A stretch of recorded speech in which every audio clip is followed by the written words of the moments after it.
be proud of who we are. Yes, I faced racism over here in school. I faced racism in the RCMP, but that's kind of what made me who I am today. You got to share it. The good things, the bad, maybe the things to come. We're trying to make the future better. And what does the future of Canada look like for you? That's a tough one. I don't know.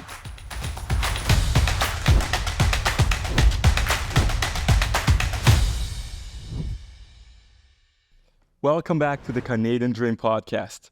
Today we have the very first guest with a First Nations background here in our podcast. If you are not aware, First Nations is a huge topic in Canada because of our history that most of us are not so proud of. We're going to talk a little bit about that today and also more about this specific person. So I'm here with Swustus from the Cowichan tribes, and he lives in Duncan on Vancouver Island. Hello, Calvin. How are you? Good. How are you? You're paying attention to see if I am saying the names right? Yes. So it's Swustus and Cowichan tribes. Yes. What are the Cowichan tribes? Thank you, Elton. The Cowichan tribes is 9 villages combined that makes Cowichan tribes right next to the city of Duncan, near the south end of Vancouver Island. Combining all of our villages together, we're the largest First Nation community in British Columbia today. Oh, wow. And probably before contact, before diseases arrived, Cowichan tribes was all of our villages combined. We were probably a little over 10,000 citizens of the day. And because of the contacting diseases that our bodies weren't able to fight against, our people. A lot of our people didn't survive. So today we're probably around 5,300 citizens altogether. Do you still live where you were born? No. Well, I live close to it. I was born and raised in the village of Cowichan, and I live probably about 2 kilometers from where I actually was raised on my parents' property. It's pretty much where you were born. Yes. Pretty much, because I am, maybe 10, 15,000 kilometers away from where I was born, and Josue here is maybe 10,000 kilometers away, right? You're 2 kilometers away? Probably about 2 kilometers. Yeah. And are you an elder? Considered an elder? In some people's eyes, yes, I am, but no, I don't consider myself as an elder. I think I have a ways to go before I feel comfortable when people identify me as that. And right now I'm just doing what I can to help people when they have questions and issues they want to talk about. When I was young, I identified certain people as my elders. And if some people identify me as an elder, I'm very grateful. I'm very humbled. Is an elder someone that the community looks up to, or someone that people actually seek for help or for guidance? What is an elder exactly? It's all of that, Elton. It's a someone that persons or families turn to when they want some guidance and questions that they need answers to in our community, such as protocols. And a lot of the citizens that come to me are, some of it's about protocols in our community, which are very sacred. A lot of it is about the contemporary world of the justice system, because of my background in policing and other justice programs I was involved in after my retirement. So a lot of the people still look at me for direction in that part of my world. And Right. So you have some experience working with the RCMP. yes, Basically, you were a police officer for a while. You are also sitting in the board of a few organizations. yes, I am. You are involved with youth in different programs as well. And you are involved with universities. But before we talk about these things, let's go back in time. Tell me about your childhood. your early memories, good and bad things about your childhood? I was raised in my parents' house in our village. What I remember of it was a one-bedroom house. The living area was also the kitchen, and that's where basically our sleeping area as well. So a one-bedroom home? Yep.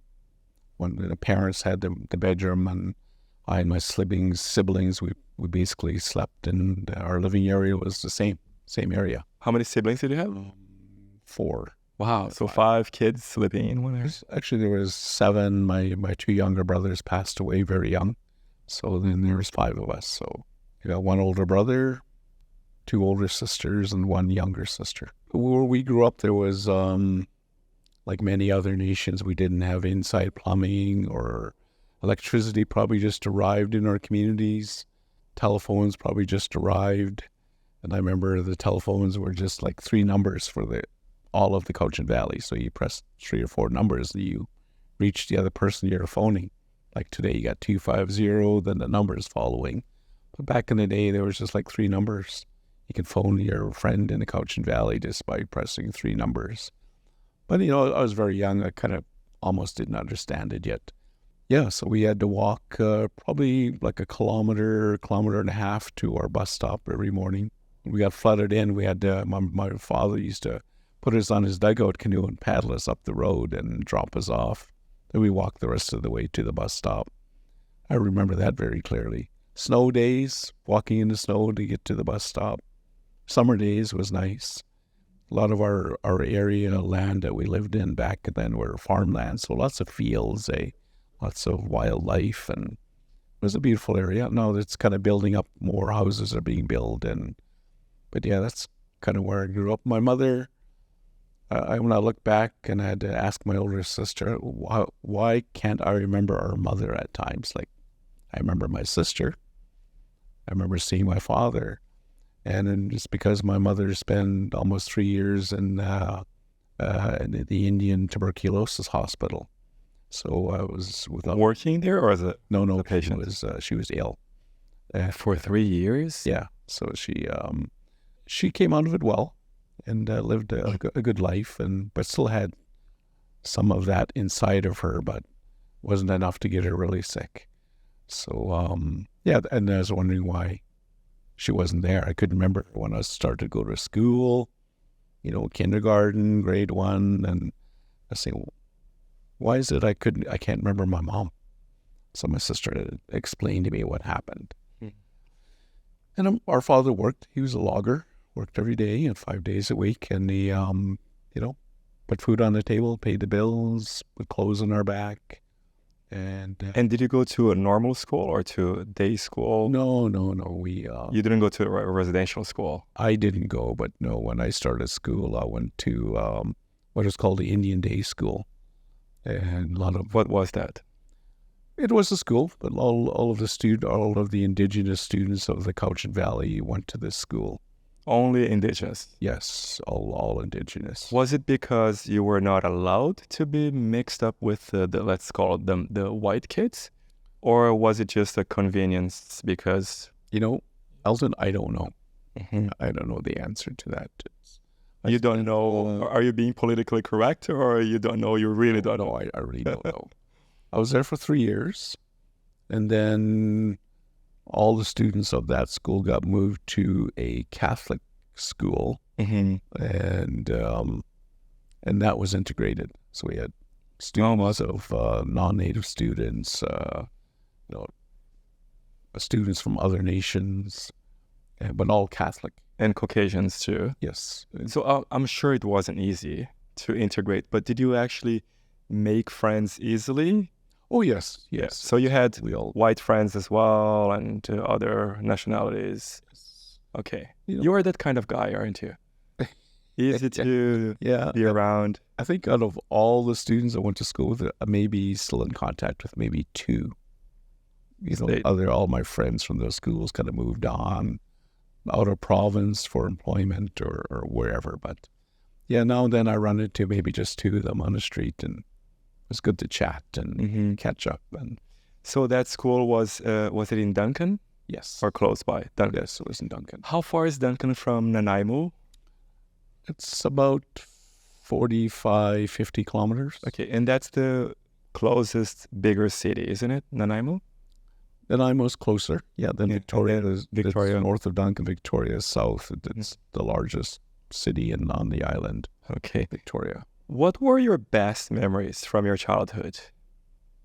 I think looking back in school was a lot of fun. I got to see my cousins, my friends, but growing up where I didn't grow up, my grandfather was a farmer.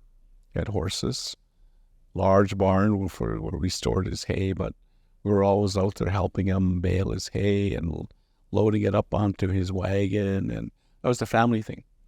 All my cousins, we all got together to help out, and he put us to work, but it was a lot of fun.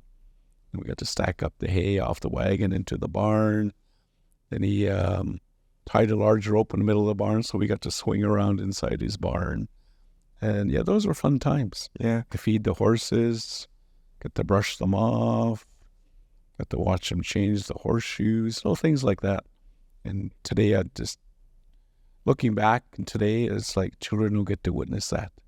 They don't get to have that touching of horses and Or even hay. yeah, Even hay. back then it was just an everyday thing for us. It was and fun. We used to jump on the back of the horse, coax the horse to come to the gate, and we'd jump on the back and hold on to the hair, and then run around, and it knew to throw us off when it got close to the gate. We're lucky none of us broke our neck or anything, but Calvin, have you watched Yellowstone? yes. Yeah? Yes. I love that series. I binge watched it, all the four or five seasons. Yes, 4.5. Yeah. I watched it within, I think, 40 days. Yes. Yeah. Yeah, I'm waiting for the next season. Yeah, me too. It's exciting. Do you think that your father was a good role model? Oh, yeah. Growing up? Not alone was he a hard worker, but he was very cultural. He was a residential school survivor, but, only, I can say that only once in our life together he spoke about it, and then never spoke about it again.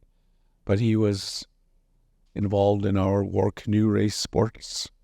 He spent most of his life in that, and teaching I and my brother and my siblings about training to be involved in that. But he also was carved canoes also to race. The 11-man race canoes, he carved those. 2-man race canoes, single canoes, carved the paddles.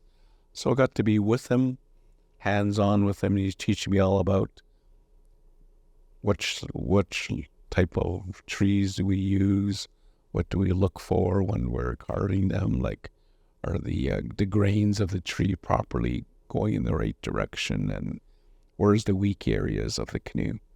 Learning how to put the seats on the canoe so the paddlers can sit on them, and how to measure those. And so I learned a lot about it. And, he was a champion in 11-man canoe races in his time. And then he taught me enough to get there, and he coached us, his own crew, and we became champs. Oh, cool. And not as long as him, but, I got to see that and feel that spirit of celebrating and winning races, and through all of that, we all gained friendships, not just from our canoe clubs, but all the Northwest Coast. We call it our canoe families. Got to see them every day throughout the summer, became good friends. Today we remain friends.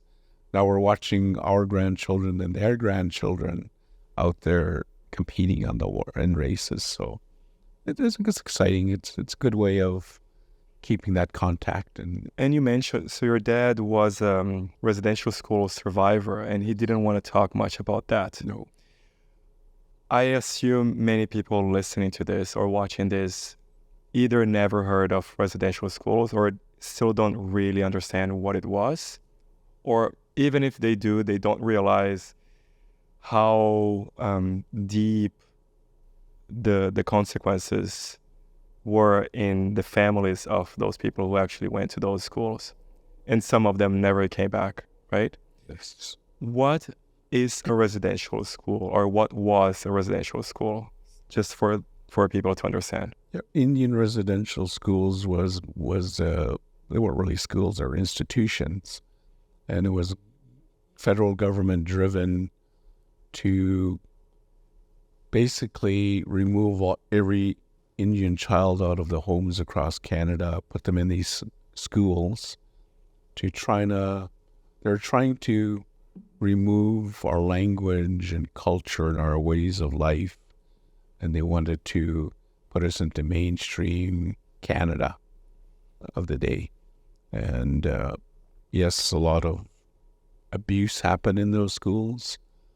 A lot of trauma came out of those schools, and children came out with probably like PTSD, what we call it today, a lot of trauma. A lot of the children couldn't handle it. They really send them down the wrong road when they were actually able to leave the school. A lot turned to basically alcohol in the day and suicides, and my dear friends that I had as a teenager didn't survive. They all committed suicide, so I lost a lot of good friends. But my father, like I said, he never spoke about it. He spoke about it once for like 15 minutes, and that was it. He never spoke about it again. What did he say in 15 minutes? What happened to him in school? Oh, in that school. So he did tell you. Yes, he explained everything, and that was it. It ended like we didn't even speak about it. He never spoke about it again, never mentioned it again, never brought it up in any other conversation.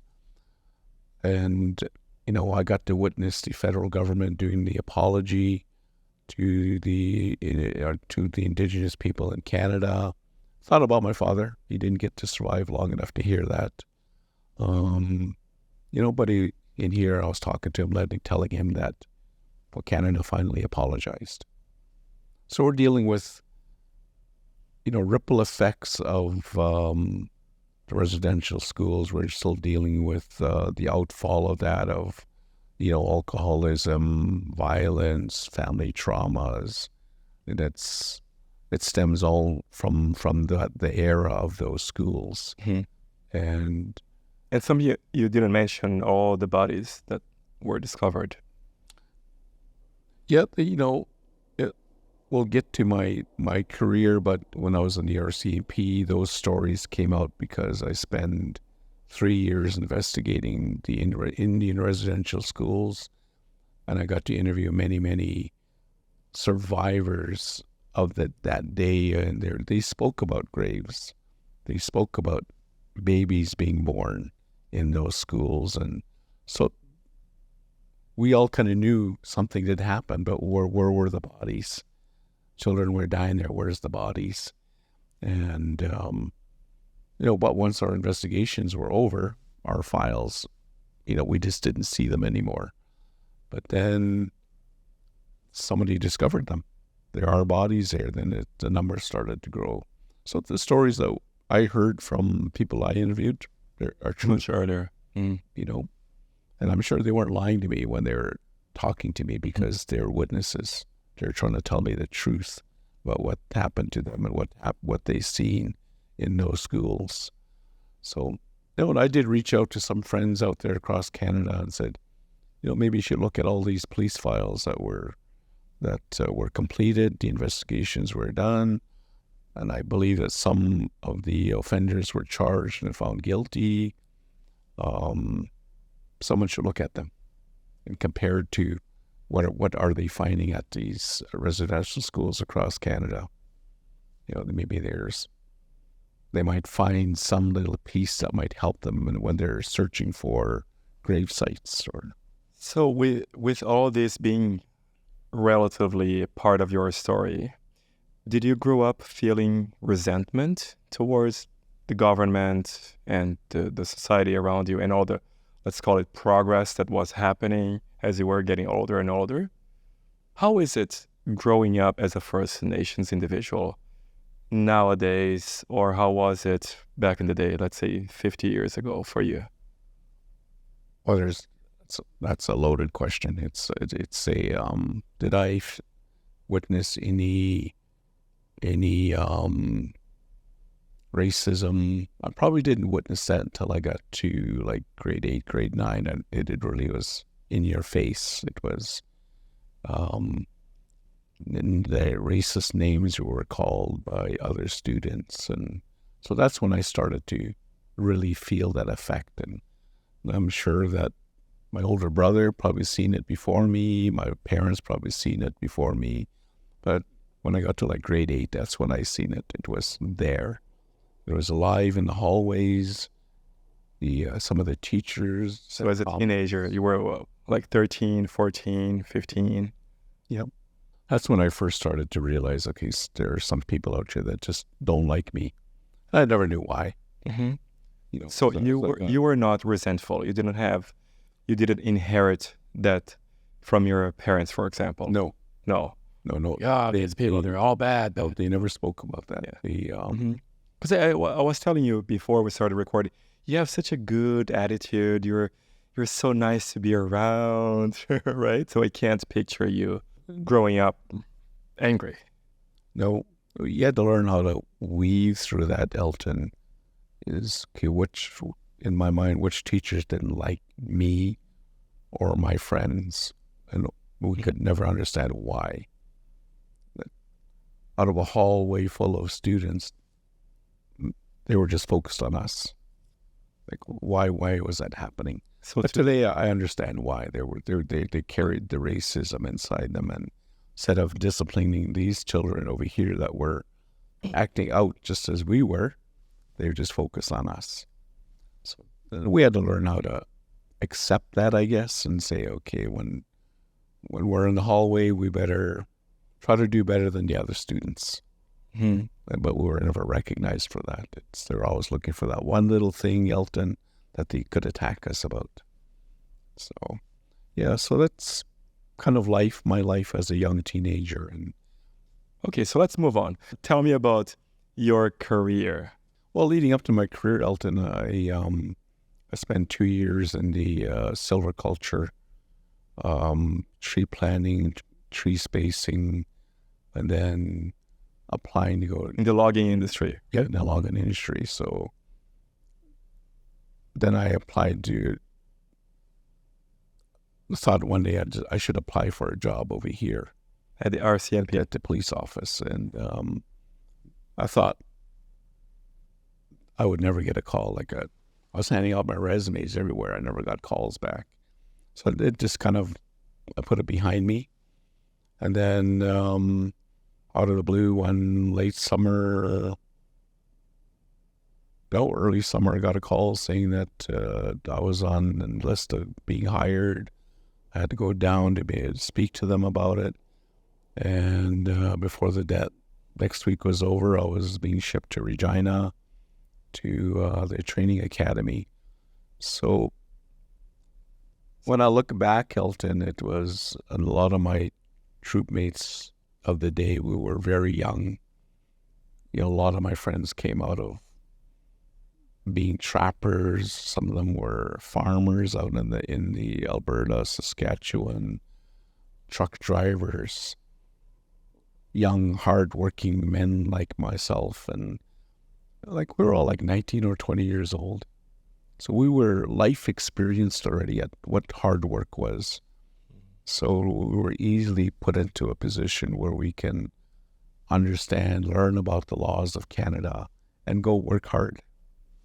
So that's, when I look back today, I'm looking at these young policemen today, they're 25, and I'm thinking, geez, I was much younger than them when I joined. And that's a lot of weight, Elton, to put on a young person to say, no, you're representing Canada, and you got to enforce the laws of Canada. And we did it.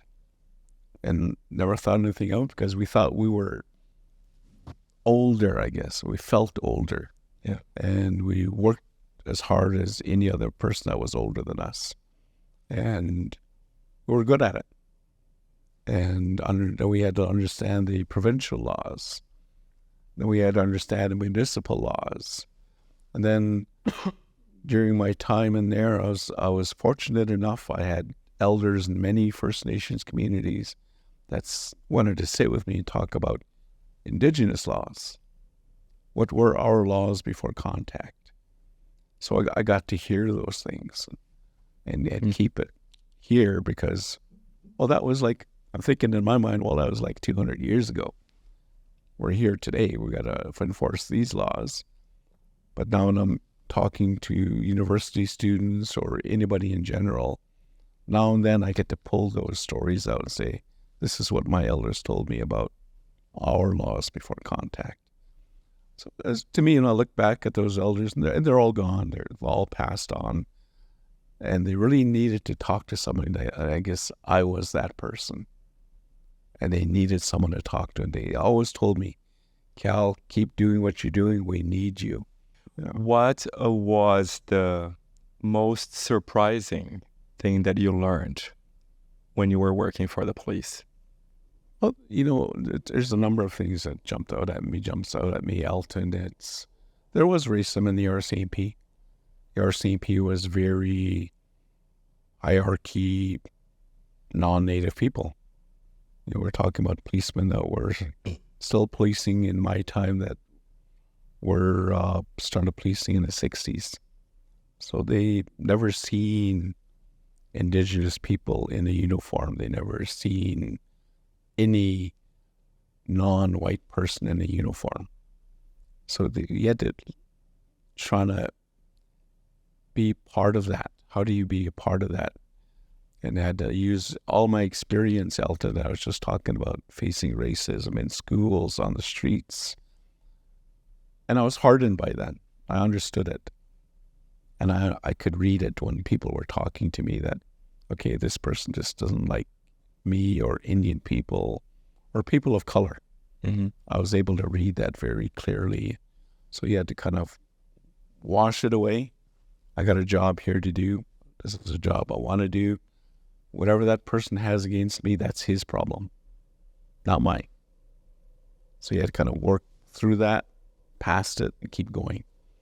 So things like that jumped out at me. But you know what else? The good things out there were some great people I worked with, senior officers, my peers, great people I worked with, and some of them are still my best friends today. And what kind of work did you have to do as a police officer? It was just what they call a general duty, Elton, general duty member. We responded to calls. Mm-hmm. When someone needed help, we were the ones that went to these calls.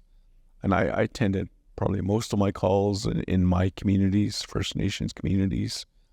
Back in the day, a lot of violence, a lot of alcohol, lots of deaths, suicides.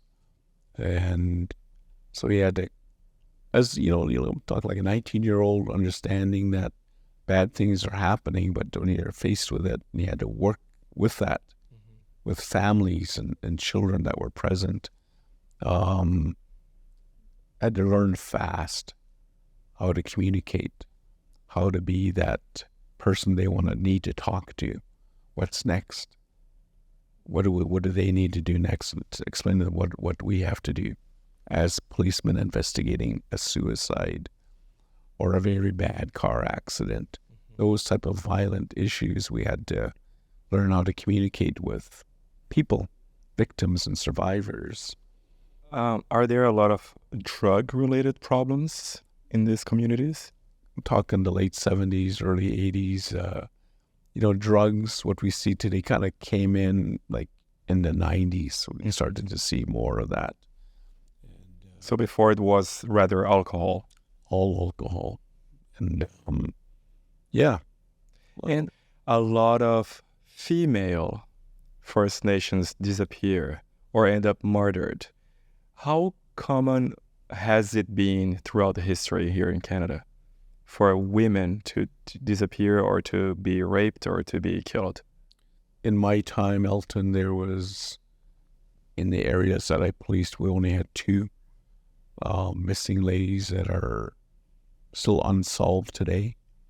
But there are two young men cases that have been solved, unsolved. Okay. But we have 3 young men from my community that are still missing, unsolved. We don't know what happened to them. We've never seen them. They've never come home. And if something as bad happened to them, they haven't been found yet. So we still... From your experience, what would you assume that happened, or speculate that might have happened? I can speculate many things, Elton. It's... It could be anything as simple as wandering off and not wanting to come home, and hurting themselves. Could be anything from, the trafficking, human trafficking could be one of those. It could be anything else. All of that goes through my mind, Elton, what could have happened to them. But we'll never really know unless we find them. And nowadays, do you think it has changed? I think there's more awareness. There's, more social media, or families are connecting with the larger population. Be aware of this, be aware of that, be cautious, walk together at night. Those type of discussions are always happening. Well, you have kids now. 3 or 4 kids? 3. 3, and they're all close to 40, in their 30s. Yep, mid to late 30s. Lots of grandchildren. Yes. What problems do you see that people from younger generations, also First Nations or with Indigenous roots, that they are facing today compared to the problems or challenges that you were facing back then? How have those challenges changed or stayed the same? I'll go back to when my young life, Elton, in our First Nations community it was just our people that lived in our communities. We didn't see people from the larger community come into our community, but now it's changed, Elton. We're more integrated. People are marrying outside of our community. There's more visitors coming into our community, so it's not like 1965 where you didn't see a white person come into your community. You see it daily now. But along with that, you see many other strangers coming into your community. So you have to kind of step back a little bit and say, why are they here? What are they doing here? And that's not just me. Many citizens are throwing that out there. Seen a strange car come into the community. They parked. What are they doing? Those types of things. They're letting people be aware that maybe this person wasn't seen before. They're not known to anybody. So they're kind of throwing it out there saying, be cautious. Walk together in the evening. And so there's more awareness now than it was when I was a child. Like when I was 10 years old, we go swimming all day long. Nobody checked on us. Now when I have my grandchild playing in my yard, I'm out there with my grandchild. Remember my mother just saying, make sure you get home for dinner. Make sure you come home. Yeah. And that was it. I grew up free like that too. Yeah. But today it's different. It's you're more awareness for children's safety in our community. And Calvin, my biggest fear in life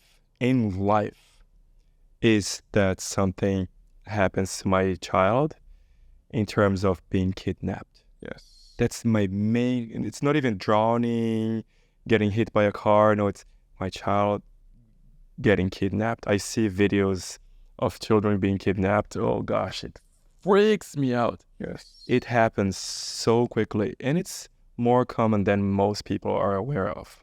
Right? Yes. And my son was very young, my oldest son, when Michael Donahue went missing. We spoke about safety with him. He was just very young. And almost every day he'd say, Dad, let's go look for Michael.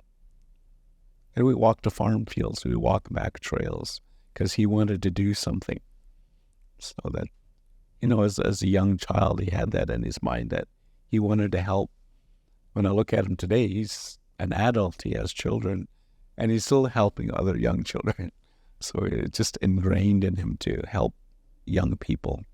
And so how long were you in total with RCMP? In total, probably 23 years. 23 years. And what are the most valuable lessons that you learned in along your career as a police officer in Canada? How do we all help each other? We're all victims. Regardless of who the victims are out there, we're all victimized the same way. We hear about somebody getting bumped on the highway and killed. It affects us. We worry about our people walking down the road. We worry about our friends driving down the highway. I've lost good friends in car accidents. Those types of things I've learned about. We're all concerned about each other.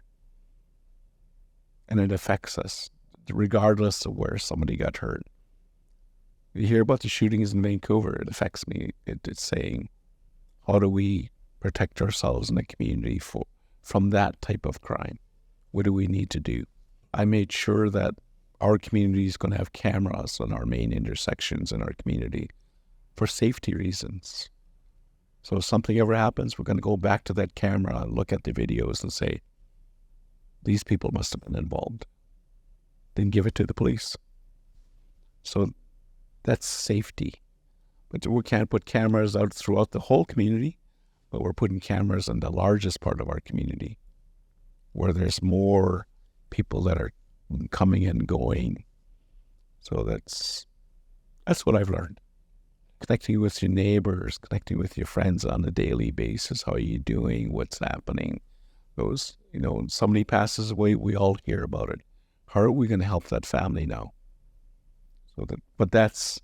We've always been that way, Elton, in South Vancouver Island, Fraser Valley, Stolo area.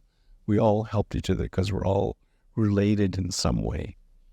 So when somebody passes, we're helping in some way. Sending money to help them for funeral expenses. Sending food to help them feed the family during that time of funeral.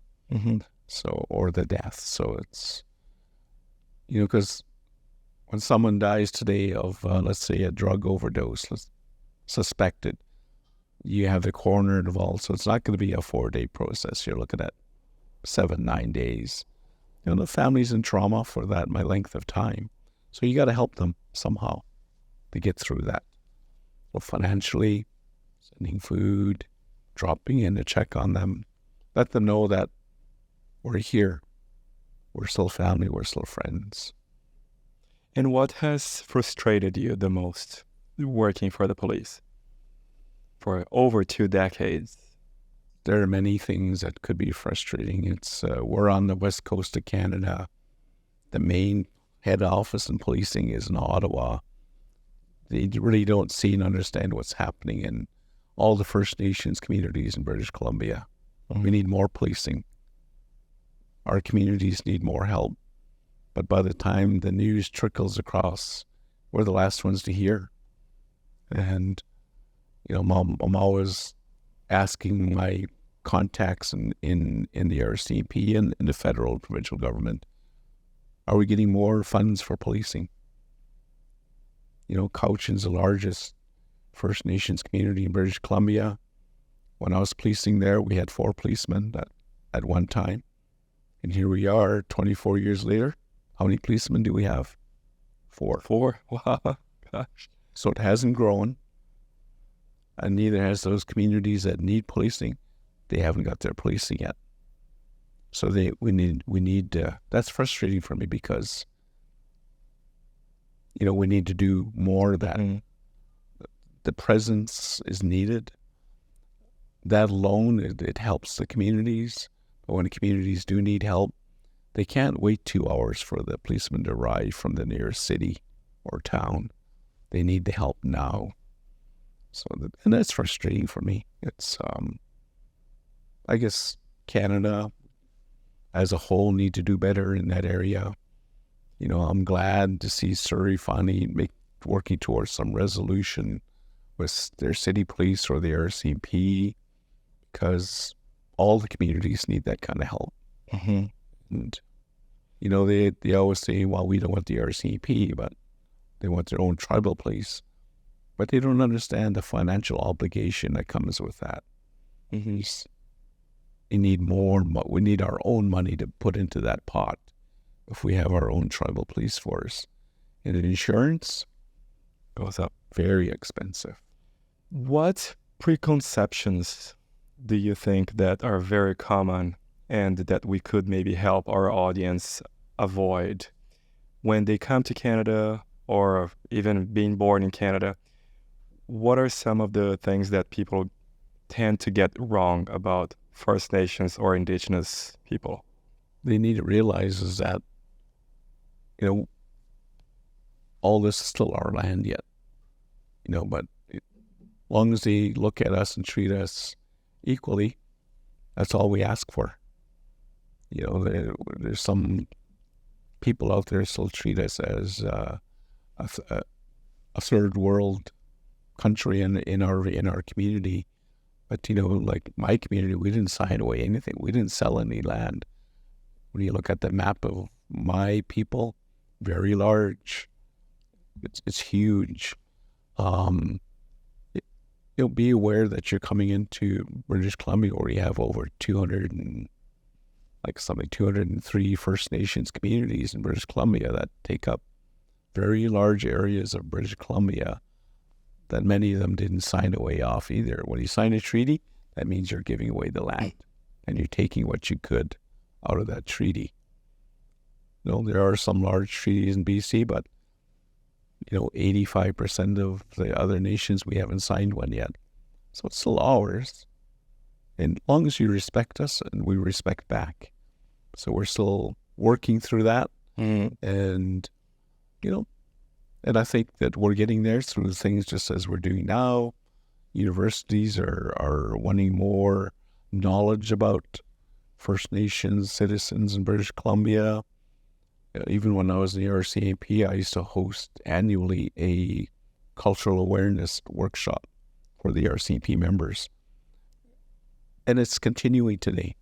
So even you get policemen from back east or from central Canada coming to the coast, where you have many First Nations communities, at least to have some knowledge about the coast and First Nation citizens.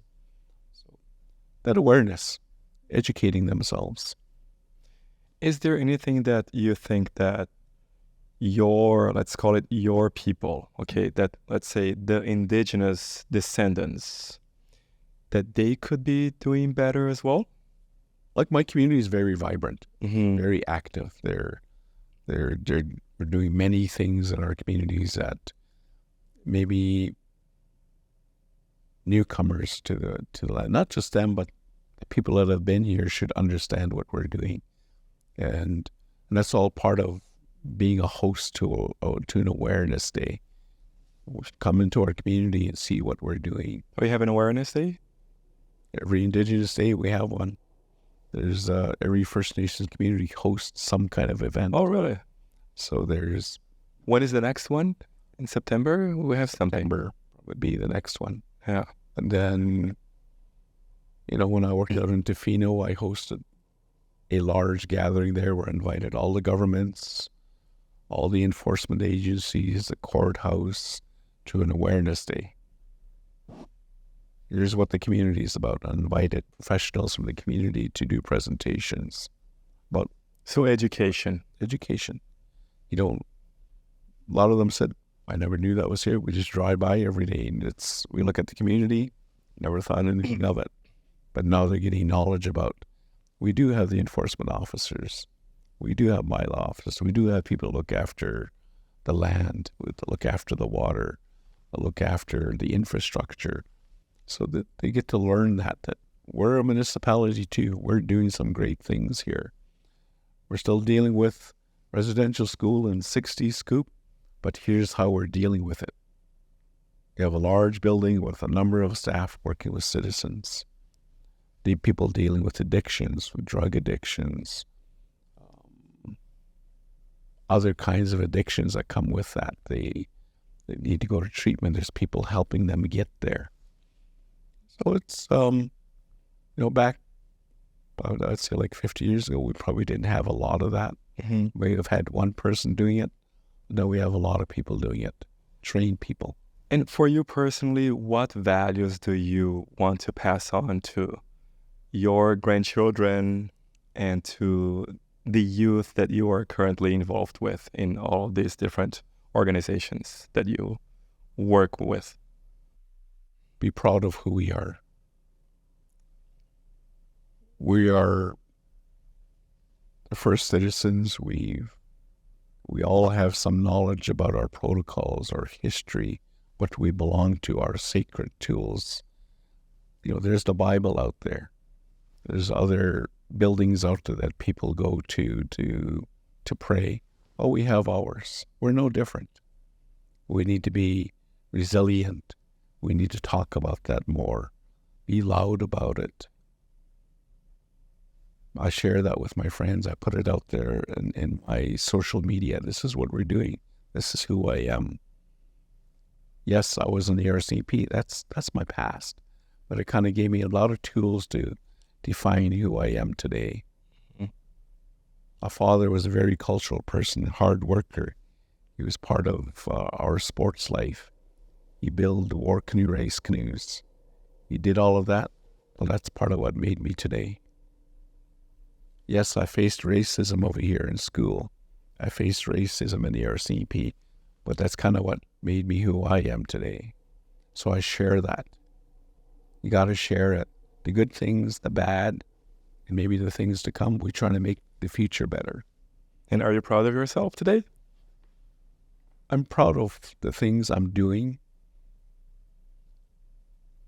When I completely quit punching the clock to work, Elton, I wasn't sure what I was going to do.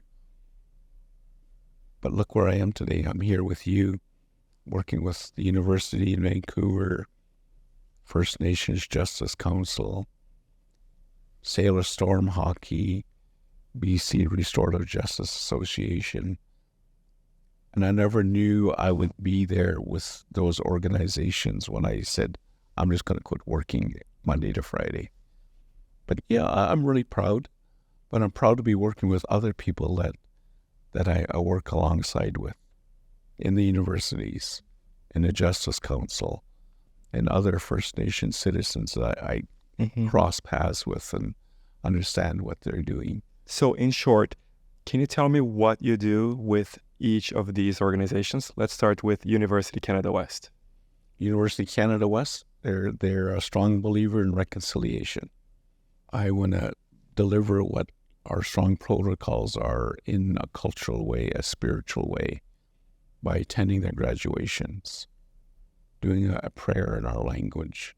And I want to need to do more with them, and we're going to discuss that today sometime. What does the future look like with me being involved with the faculty? So bringing awareness and teaching people more about your history. Yes. Okay. Next organization. First Nations Justice Council. I'm part of their Elder Knowledge Keepers, we're called, where we were chosen through a process because of our knowledge about culture, our knowledge about tradition, and really our Indigenous knowledge about our laws, and me because of my knowledge about the contemporary laws. So how are we going to help that organization move forward and deliver better justice services to First Nations communities in British Columbia? And we're just one small committee. There are other committees that we're going to be working with as we move that forward. And you see things coming out of it, such as the Gladue reports, legal aid, First Nations courts, and there's going to be many others that they're going to be working with all the communities in British Columbia. They've opened up justice centers, First Nations justice centers throughout British Columbia, Victoria, Nanaimo, Kelowna, I think Kamloops, Prince George, so that the Indigenous people feel comfortable going to talk to a lawyer that's working in those centers to get help and get guidance about their issue, whether it's family issue, whether it's a criminal issue. And, the third organization? The Coast Salish Hockey Association. I had my sons playing hockey since they were 5 years old. They still play hockey. And my son was coaching. And I said, I like what's happening here. How do I get involved? So I connected with the director. I got introduced to the board, explained to them who I was, and they made a vote to bring me in. So we're delivering the sport of hockey to Indigenous youth by paying for ice time, coaching, Skates. through everything except hockey sticks. All the equipment, but no hockey sticks. They buy their own hockey sticks. We pay for ice time in Nanaimo, city of Nanaimo, city of Duncan, central Saanich, and in the Saanich Peninsula. And we're looking, hopefully this fall, to be here on East Vancouver. Mm. And I really hope that happens because we can connect with many young First Nations people that are living in an urban setting. And give them some time. They don't have to pay for anything, just a hockey stick. We pay for everything else. And it's through great organizations that help us through that funding, we were able to do that through, like the Vancouver Canucks organization, banks, Canadian Tire, and other organizations. They see the importance of sport delivering healthy programs, building young, healthy lives. Yeah, so that's one. And then the last one is, I gotta drink some water here. Josue, can you rewind this a little bit? We're almost wrapping up, just so you know. It's been, look. Okay. But I'll lead you towards the end, okay? Okay. Good. The last organization, Elton, is the British Columbia Association of Restorative Justice. I'm a director on that. It's a lot of volunteers. Can you say it again? I didn't understand. So, and the fourth organization, can you say it again? I didn't understand. The fourth organization I'm involved in is the British Columbia Association of Restorative Justice.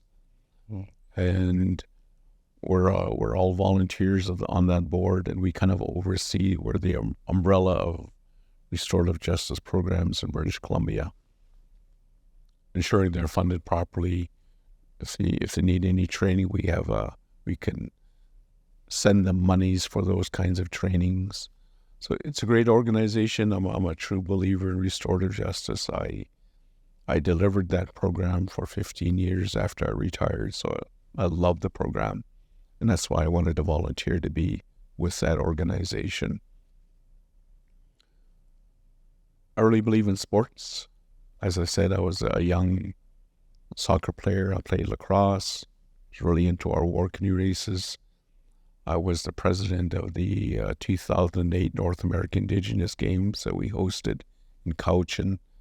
We brought 3,500 youth athletes from across North America, United States to Cowichan to compete in many levels of sports. We brought 110 journey canoes into our area that same day, and were part of our opening ceremony. So we had close to 2,000 participants on those canoes. So they brought the cultural part of that. I'm a true believer in sports. Friendship builds friendships, builds leadership. And that's why I love seeing our young people involved in sports. Being in war canoe races was a big time in my life, and I think it kind of moved me forward into where I am today, because I keep that teamwork, the love of culture, the love of tradition, respect, being humble about it, meeting all my families. And that's what sports does. Yep. And it teaches discipline too. Yes. That's what I teach my son. He just turned 5. Not quitting attitude. Yes. So that's who I am. What is the Canadian dream for you today, Calvin? Being 55 as you are. I wish. So at your age, with everything you have accomplished and the legacy that you're leaving behind and all your 7 grandchildren, is that correct? Yes. 7. What is the Canadian dream for you? Has it been fulfilled? Has it been fulfilled? Probably not. No. I think there's many things that I'd like to be doing more of. Right now, I'm just very happy where I am. What are you most grateful for?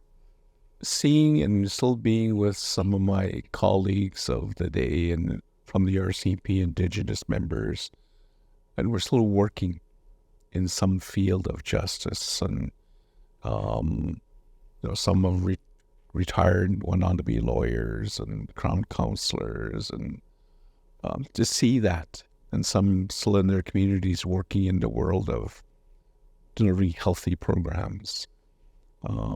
So we're all still in that, and it's good to see, and we're all happy to see each other and talk about what are they doing, what am I doing, what can we do to trade off some program ideas, and that's what I love. It's what's happening in Alberta and in Saskatchewan, I don't know. I still have friends out there, but I don't contact them enough to see what's happening there. But just in BC, yeah, I got friends from northern BC, southern, eastern, central. We still kind of contact each other. And my dream, we just keep doing what we're doing, to share what our knowledge, share our experiences, so that the younger children will learn from that and carry that knowledge with them. And what does the future of Canada look like for you? That's a tough one. I don't know. I just hope it grows and becomes healthy as one, because they need to recognize us, and they are doing that in some way with with the First Nations, the summit and those type of higher level government bodies that are working closely with the government daily. Long as they're doing that, I think Canada will go in the right direction and accept those bodies and listen to them, because they're listening to us. We report to them, tell them our issues, and they take that to Ottawa and have their discussions. And if they listen to it and accept what we're asking for as part of Canada, I think it'll go okay, Elton. But governments have their vision as well. Politics. Yes. So, but it's slowly changing. With there's programs here today I didn't see when I was young. There's more programs, so long as this keeps growing. Services. So yeah, I'm happy where I am, and I'm just going to keep doing what I'm doing and help make change, help share my experiences and share my knowledge, and working with great people like you, Elton. Oh, thank you. Yes. Thank you so much for coming over. I know your time is so precious. You drove all the way today from Duncan to Nanaimo, and then it took the ferry. You arrived in Vancouver at Swustus around 8 a.m. and then you drove here. Yes. You have a meeting at University Canada West in about an hour and a half. I am so grateful that you could make it. We've been trying to have this chat for a while, for a few months. Before I let you go, I would like you, perhaps looking at the camera, to send a message to the youth in Canada, with families in Canada for millennia or for many generations or one generation, or people who just arrived in Canada last week. Young people, we're all one. What would you like to say? I'd like to say to all the young people that born and raised here, arriving here, enjoy what we have here in Canada. Build on it. Bring your strengths. Work hard in your life. Work as one. In our language, we call matsamat, work as one mind, one heart. If you keep doing that daily, ignore all the noise that's out there and just keep focusing on what you want to do, you'll reach it. That's my message. Thank you, Calvin. Thank you for watching or for listening to another episode of the Canadian Dream Podcast. If you liked what you heard today or what you saw today, I also recommend that you go on our website, icemultimedia.com, and to find the documentary called Brother Rick, or just go on YouTube, Brother Rick documentary. Brother Rick is a friend of ours. Yes. How long have you known him for? All my life. Really? Yes. What a coincidence, small world. So I made a documentary about this guy a few years ago, and he shares a little bit about his journey building this bridge between the new Canadians, the young Canadians, and the super old cultures from First Nations. And he likes to be called brother instead of elder. And he also says in the documentary, what is it? Natsamal? Natsamal. Yes. So yeah, we're going to put this link in the description here. Anything else? Where can people find you if they want to contact you for some reason? Maybe they want to bring you to a school or to an event. What's the best way for them to contact you? Best way to contact me is probably just through my email. It's just calvinswustus@shaw.ca, or through the Cowichan Tribe's website, in Duncan, Cowichan Tribe's website. My email, all my information's on their website. Okay, we're going to put all that in the description here as well. Awesome. Thank you so much, Calvin. Thank you, Elton. And thank you again. Remember to share this video, to like it, and to subscribe to our channel. I'll see you on the next episode.